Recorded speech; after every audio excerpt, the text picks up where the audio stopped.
Bafowethu umtshali eDumbe lo wenkulumo ezakhaya inkulumo engosimende. Bafowethu sinemezelo esincane nje esiphuthumayo esidlulayo futhi. Emva kokuba ngilalele ulive kaKhuzani lo nje agcina ukuba nawo. Kube namagama nyana angihlabile kuloya live.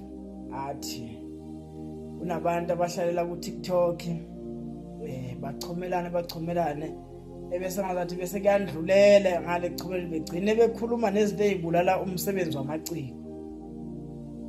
Wasechaza ke wathi uma uzofika uthi ungifice ngidayisa amagunya uthi lamagunya lawa ayabheda ngoba anotsawu oluningi nawo amagunya right.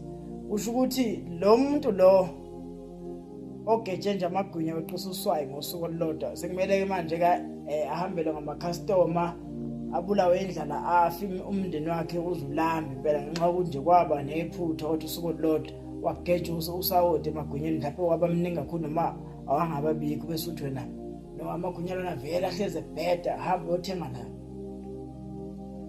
Leyo nto leyo ingithintile bafowethu ngoba nami ngingomunye wabantu abathanda kakhulu ukutalapha noma ukubhoga lapha na ku TikTok yabo. Angeke bafowethu mina ngiyelana le kumnandi ukubhoga nganza kwe nina ni understand lento eyimnandi eyimnandi lento yabona. Ngiyakhumbula nje ngithi ngelinye ilanga iqhawe liperforma ngensimbi zo ice cream bahleka abantu yabo ngoba mnandi, but mangabe umfowethu esephumela obala washo ukuthi izinto ezikanjena ziyawucindezela umsebenzi wakhe ngandlela thizeni lapha nalapha. Bafowethu kuzomela siyilungise kancane ngale ndaba. Lento sayiqala ke sasibaningi kwangabalandeli bakhe kuyithina ngala yabo. So nabo besho something nathi sisho something, besho something nathi sisho something, iyagcina iphuma ke esandleni. Kwagcina sekunabantu abagcina befaka nezindaba impela engasangene kakhulu bese bayongena emakitchen naphansi kwegate impela nasemahotela la umculo ongangeni khona yabo. So ngiyalibona lelo qhinga lelo into embi kakhulu vele ukuthi lento sigcina iescalate iyofika endaweni ewrong, but thina bewukuthi nje siyayibhokela qhawe lakho wena ligejile lapha ne stage liphimbile. Mina hawo enganawe iqhawe lakho lapha na lidlumzela kaKhimbo. Ngiyangibona iqhawe seligqoka ama-track pen lwafasta lana yabona bese lidlala ngesiso ngithi mina lidlumzela kaKhimbo. Ngiyidlalela nakhona kwangasinto personal leyo, ngangikhuluma vele into eyenzekile ngani mangiyibuka ngithi hawo iqhawe la ngikhumbuza uKhimbo ke maphefuma kanje yabo, kungasinto personal.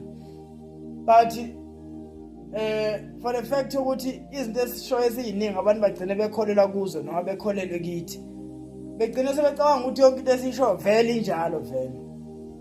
Mangithi mina hayi ithi xa ligejile ingoma ebese abantu bacabanga ukuthi hayi ligejile ngempela, kanti cha usuke eculile phela yabo. Usuke eculile hayi ukuthi usuke ngaculanga, ngeke ufike uye studio ugeje ingoma ezo19 ikhona ezizoculeka yabona.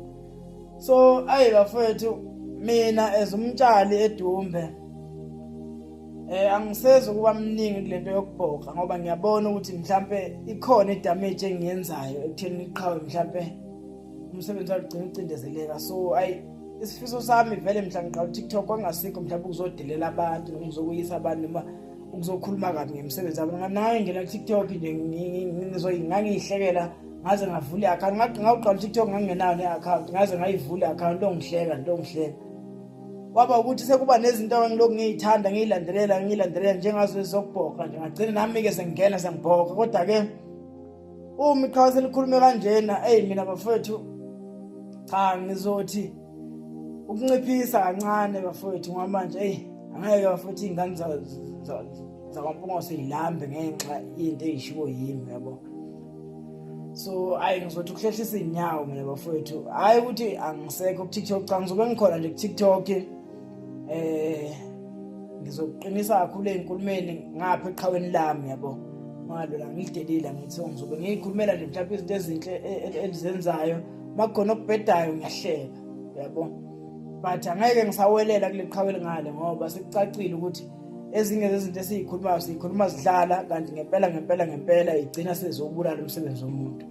So kuba bonke abafowethu abathinteka ngalesikhathi ngibhoqa hey le nto bengi-enjoya lento yokubhoxa ngifuna ungiqabela abangababhemu hayi bafowethu nonke nathinteka mina ngangidlala yabo ngangaqonde empi ngangaqondi bangidlalela nje yabo futhi nje ufuna ngimbhoxe ngicela ukuthi angi-inbox lapha nasho ukuthi mjala ungibhoxe hey mina ngiyakuthanda ukubhoxa abafana bakithi yabo uma ngike ngangena kuprofile yomuntu ngibuka nje iy'thombe ibentathu ngisuke sengazi ukuthi ngizobhoxa ngithini so ayiloko nje bafowethu niphile ngane zakwethu ningabakwethu nina bafowethu alikho elibi akuxatshenwe ngithi nje angixegise inyawo ngoba ngiyazazi ukuthi ngumuntu obhokayo futhi ngelilanga ngesiqinise ngempela isandla yabo so inhloso yami vele kwangasikho ukuthi mhlawumbe ngilambise ingane zabo omunye umuzi yabo so ngizoye ngithi ukuthi qhumu uyabona bafowethu ngicela nakuma comment bafowethu ungalokhu ningixisha ke ni